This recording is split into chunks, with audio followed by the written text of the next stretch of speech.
Good day, dear listeners. Steve Preda here with the Management Blueprint podcast. And today's guest on the show is Rob Hirschfeld, who is the founder and CEO of RackN, a digital rebar platform that helps organizations scale their automation efforts. Rob, welcome to the show. Thank you. I'm excited to be here. Well, I'm very curious about you and your business here, so we're going to dive right in. So tell me a little bit about your journey. How did you end up founding a company that does digital rebar of all things? Oh my goodness, yeah. Yeah. So how did that happen? You know, my entrepreneurial journey for RackN started over 20 years ago when I was doing standard IT work and I was consulting, and at the time I just kept having the same issue over and over again, which is an operations issue. I could write software. It took me as much time to deploy, install, get everything working as it took to write the software. And I found that incredibly frustrating. And that led me to starting my first startup, which was one of the very first cloud companies. My co-founder and I actually patented cloud back in 2001. So it's a rare distinction. I'd never made any money on it. We were way too early. It's always a challenge of being an entrepreneur. And, you know, in a lot of ways, what RackN does with digital rebar is exactly the same part of that journey. It's asking that same question of why is it so hard for us to do the back end stuff, running the infrastructure, making things work, having that automation not take as much time as it takes. It's been a frustration of mine going all the way back. And, RackN is my latest foray into trying to solve that problem as a product. Well, as I was getting ready for this interview, I was looking into your product and into your website. It says digital rebar. Let me Google that to see what this is exactly. And all the information I kept coming in was all about reinforced concrete and metal rods that are used in reinforced concrete. And the only info source that came up was your website about it. So I guess you coined that thing as well, right? It's definitely nice to have a product name that is unique in the industry. So rebar. So for people who don't know, rebar is the steel that people put into concrete to make it more durable and ductile. It's a core. It's actually the absolute core requirement for building skyscrapers and buildings and bridges. And digital rebar for us as a name accomplished two things. One is it is actually a good description of what RackN provides, which is the foundational pieces for building infrastructure. And all the things that you build cloud applications, IT businesses around, which is really our focus. But it's also an homage back to the original name of the product, which was Crowbar. And so when we started this journey, we started with an open source project that we named Crowbar, being the first tool that you use there's a Half-Life video game, and you start with a crowbar and no other tool. And so the idea was that you would use a crowbar to get your infrastructure built. And when it was time to sunset that name, the team wanted something that people in the know, wink and nod, would understand that was a reference back. And so rebar accomplished both purposes. It turned out to be quite a good name for us. Okay, well, definitely interesting, and we're gonna get into this a little bit more. I have more questions, but before we go there, let's talk about the framework that you're bringing on this show. And I think we called it the Build an Internal Champion framework, or Build Internal Champions framework. So can you explain to the listeners what this is about and why it's important and how you go about doing it? I'd be happy to. So RackN is a product-led company. And this is something that we had to figure out through trial and error. So some people would expect we'd call up CIOs and executives and get them to take our product and then bring that forward in the organization. We actually tried that. We had a salesperson and did that work. It didn't really work for us. What we found was that the people actually running the infrastructure, doing the implementations, could very easily throw sand in the gears and make everything not work. And so for us, no matter how much executive sponsorship we actually had to win over the hearts and minds of the people who were going to run the system. And that is actually where we really shifted our strategy into a product-led strategy. So everything we do with RackN is get people to install, use, validate, make sure it works, right? It's a very hands-on experience. And that has led us to the point where once that person has tried the product, has used the product, have validated it works, sometimes without talking to us at all, they understand the vision of what we're doing with the product and how it helps them, and they become an internal champion. And so our sales motion is really reliant on the idea of this architect leader who's done an evaluation, been hands-on, sees how we can solve a problem, and then they carry the value internally, what we call an internal champion, forward in their organizations. And in a lot of cases, it's really helpful to us because most enterprise IT organizations don't want a vendor, sort of coming in and back channeling, playing golf with the executives and influencing people. They really count on their internal references to make that work. And so us building confidence in those internal champions is a really, really important way for us to sell product. Sometimes it's a little bit invisible because they're doing a whole bunch of that legwork without us knowing. And so there's always pros and cons to any sales strategy. But for us, having those internal champions has been absolutely essential. And we're getting along old enough now that we have internal champions who've changed jobs and become internal champions in their new organizations.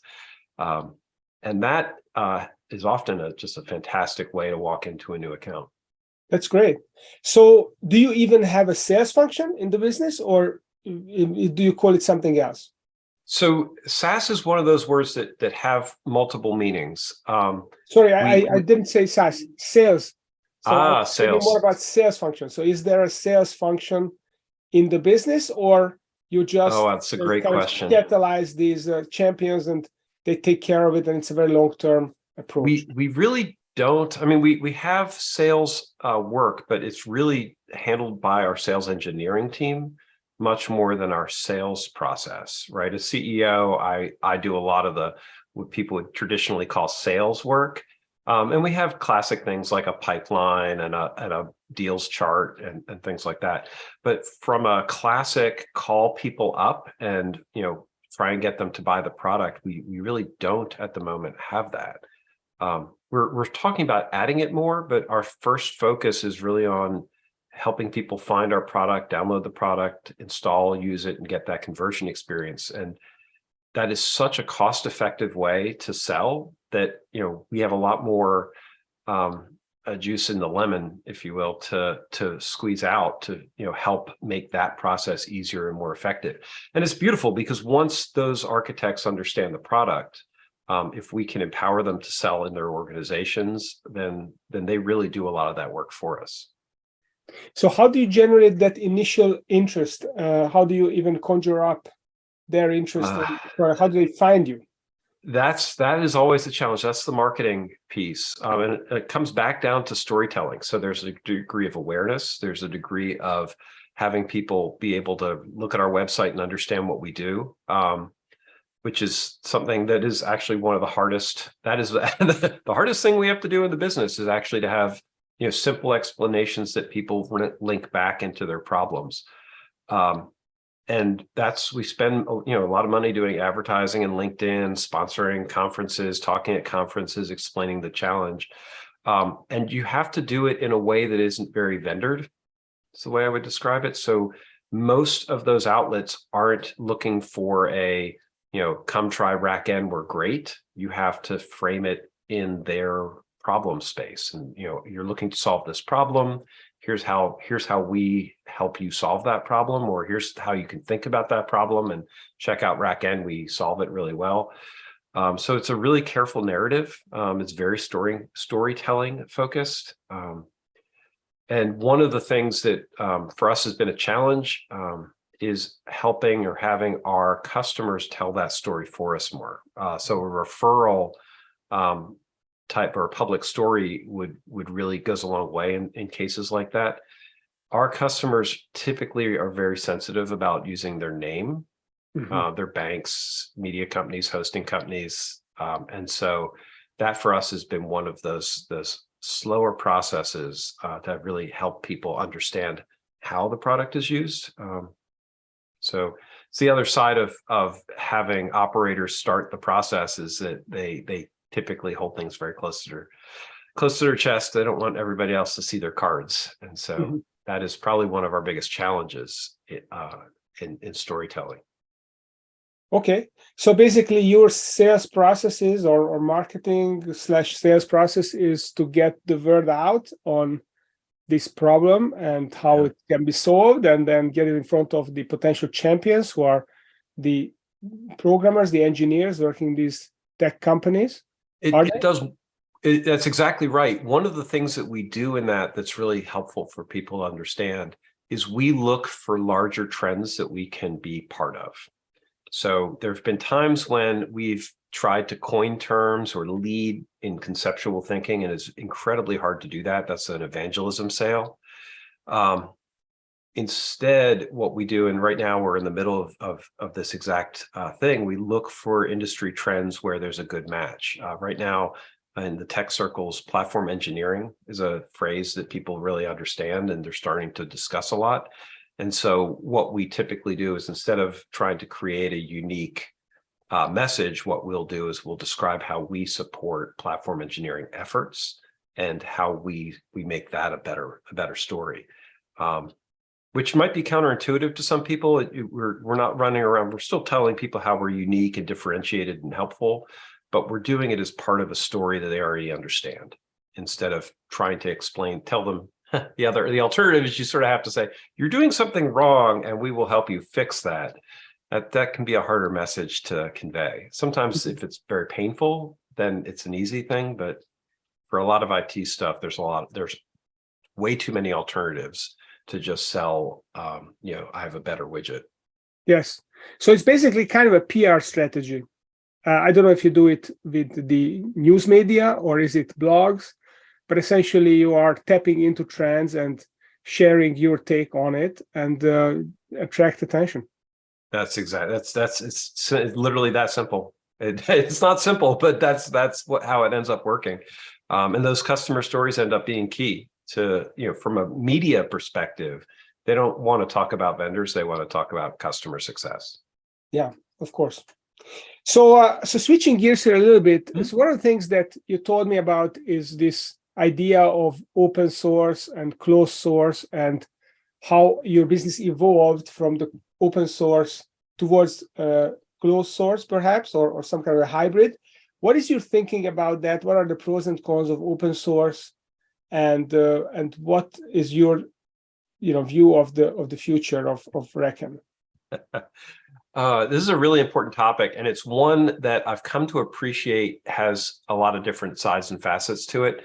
And even if you're not an open source technologist, most businesses today are impacted by open source. And so if you're a leader and don't understand this phenomena, it actually can catch you on a blind side in a really challenging way.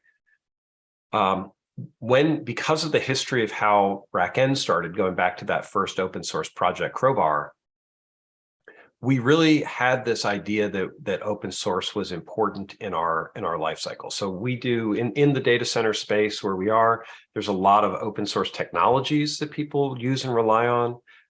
There's a lot of closed source technologies, and closed technologies also, servers aren't free and open. You have to buy them.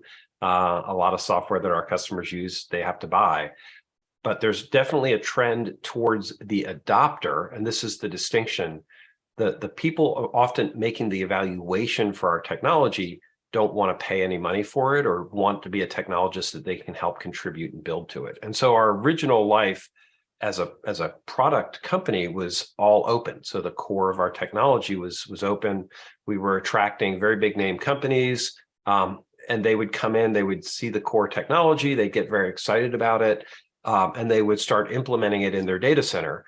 and because it was open, they had no obligation back to RackN to contribute, pay, participate, and amplify, right?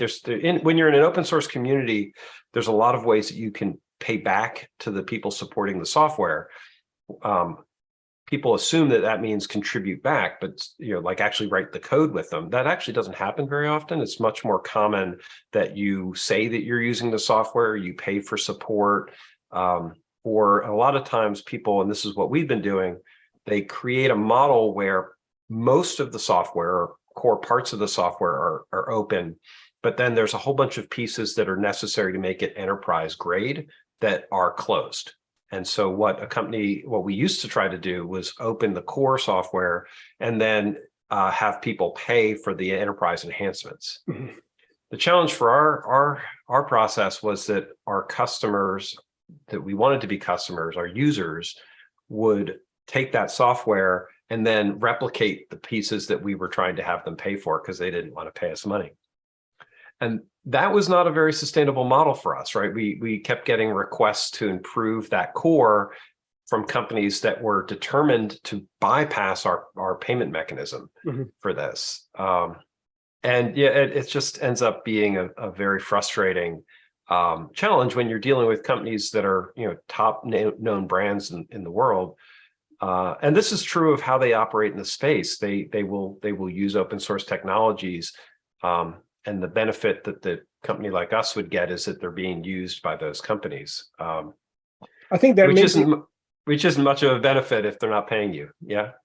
And I think there is even some kind of an expression, I will paraphrase it, but it's something like improve and destroy, or improve and annihilate, or something like that. So you take an open source, you improve on it, and essentially then you will make it incompatible to all those other people who have open source. They can only use the improved version if they buy your service or subscribe to you. And essentially, because your product is better than the open source product, you attract all the customers, and the open source product dies. Or at least that does happen. There's a lot of ways that those projects can generate bad will from that perspective. We actually made a very different decision. We reached a point where our paying customers needed significant improvements and enhancements in that core platform. And we made a decision that, those enhancements were basically a rewrite of that core or significant changes to the core. And we chose to close the core from that perspective. We closed the core because that was where we kept adding this value. There was actually an interesting piece to this that lines up with RackN's mission here, because our mission in building the company was to eliminate what I call toil in the automation and operations space. So in IT operations, one of the problems people have is that every company seems to repeat the same work a little bit differently, but they keep repeating the same work. And it makes it very expensive and hard for anybody to help them, for them to help each other, for people they hire to understand what's going on, they have to relearn everything. And the whole system's very fragile. Data centers keep working happily, but most data centers require a lot more maintenance than they should. It would be like back in the turn of the century when people were building boilers custom. I love this analogy. And so you walk into a building and they have a custom boiler. They had to have somebody who maintained it, and then things would catch on fire or explode, right? There were a lot of boiler accidents because people built boilers, however, just out of pipes and elements. And then we started to standardize those operations so that everything was the same, and there were patterns and safety standards and things like that. Building codes. And what we wanted when we formed RackN. That means that part of the boiler could be replaced by a standard part, and you didn't have to rebuild the whole boiler, right? Correct. And the waste pipes fit together was standardized. The what went in the walls was standard, right? What we started to do is have repeatable standards for how things work. So you could hire somebody and they would already know what to do. Or if a manufacturer found a defect, they could fix it for you, right? You didn't have to have somebody come in and try to figure out if there was a problem or not. And that's really what RackN does for automation. So we don't just build this platform, but all of this, the software, the automation software that goes into running a data center, we standardize and we allow our customers to reuse standard libraries that do that work. And it's transformative for our customers because now they've gotten out of having to build custom data center automation and they can use standard data center automation. But that wasn't working when our customers would bypass that part of the automation, right? So they would say, oh, you know what, I don't want to pay for this. I'm going to write my own custom in this place where RackN's trying to create standards. And by flipping the model, we actually fit our mission much better. So now we can open source all of these standard automation, let people see it and reuse it. We're not worried if they copy the open pieces, that we want them to copy the open pieces. And we're not worried about them basically sacrificing our business model by using and reusing this part of the software. So the flip for us was much more on mission for what we wanted to accomplish. It's also much more straightforward. I'm a big fan of simple pricing when I can do it. And when somebody can call you up and say, I want to use your software, how much does it cost? And you're like, this, and we'll support you. And if it goes down, we'll help you. All very simple. When you're dealing with open source, people use your software and it's not clear when they start using it how they're going to pay you and compensate you and what the interaction is going to be if they find a bug or an issue. A lot of times that's when the cash register goes. So you've got this situation where somebody's like, I need help. And you're like, well, now you have to pay me. And our customers getting paid by enterprises is not always a fast process. And so it really puts a lot of friction into the relationship that just selling software, you have to get over the selling part. But the friction, once you've created that relationship, is zero. Yes. You get what you paid for, basically. And if it's transparent, ahead of time what you're going to pay, it's much better than if you just get a surprise bill and then now you have to figure out how to take care of it. I really like, and our customers like, a very direct, I need this service. It solves this problem for me. I will pay to have that service solved. And not a surprise, oh, I didn't realize we were using this core technology and it doesn't have support or a life cycle, or there's a security flaw in it and I don't know who to call up to get it fixed. This is where no matter what line of business you're in, you are using open source technology. And if you don't understand that commercial relationship you have with that technology and who's going to answer those questions for you, it's a very serious problem. For RackN, flipping our model made that answer much simpler. So what I'm curious about is what makes an automation platform be scalable, and does that platform have to be a SaaS company to scale, or there are other ways? And what network effects exist for you to scale the company, if any? Wow, there's a lot of pieces for that. Scale is probably the hardest thing to do of any system. And I'll tackle that first because in some ways it's very simple. Rehearsal is actually the key success to scalability. There's two of them. One is reliability, and the other one is rehearsal. And if reliability is actually tied up in rehearsal and exercise, and if you're not a fan of exercise, sorry, this is actually the true benefit here. If you want any process to scale, this is true of tech. I actually think this is true of business also, and what I see in business. Is the more you exercise a process, the more confident you are that you can run that process and validate it, doing it more often, that actually creates scalable processes every single time. Things that aren't done very often, very fragile, hard to scale. Things that are done very often but fail a lot, right? You're gonna fix that because you're doing it all the time. Improves reliability and repetition translate into scale. Very straightforward answer from that perspective. Hard to accomplish. And there's a ton of architecture pieces and things I could go into in the tech architectures. I give talks about that. But I think from a pragmatic, what does it take for my organization to scale? If you built on top of anything in your business that you're not confident that you can run it over and over and again and repeat the process and exercise it, then it's not going to scale. And that's how I look at everything we do, from our sales processes to our marketing, to our engineering and how the product works. And we really, really work with our customers to have exercise built into their processes. The thing that makes RackN unique is we'll actually help people build automation that has a dev cycle and a test cycle and a distribute to production cycle, which is normal for software development, very unusual for automation. But that, and this is where the SaaS or not SaaS comes in for us, that process allows our customers to take our product, the automation, and test it in their own environments and then roll it out. RackN is a software company, which means we sell software, it's versioned, our customers download that software and they run it. We're not a SaaS in that we don't run the software for our customers. And typically a scalable SaaS, we would have one version of the software, something running in the cloud, and all of our customers would use that same version. For what we do, that is not a workable model because the automation actually changes things in their operating environments. And it would be very problematic if RackN made a change to automation and decided for our efficiency that we were going to roll out that change to all of our customers. The likelihood of that breaking a customer is pretty high.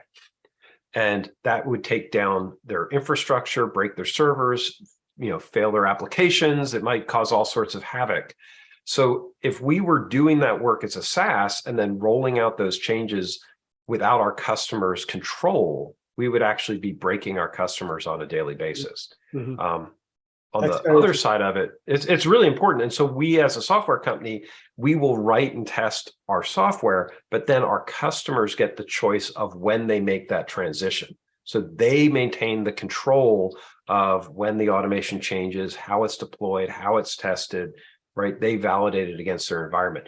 My company would have to be much, much bigger. I don't even think that it'd be possible for us to have enough confidence to roll out changes if we were doing it for our customers' behalf.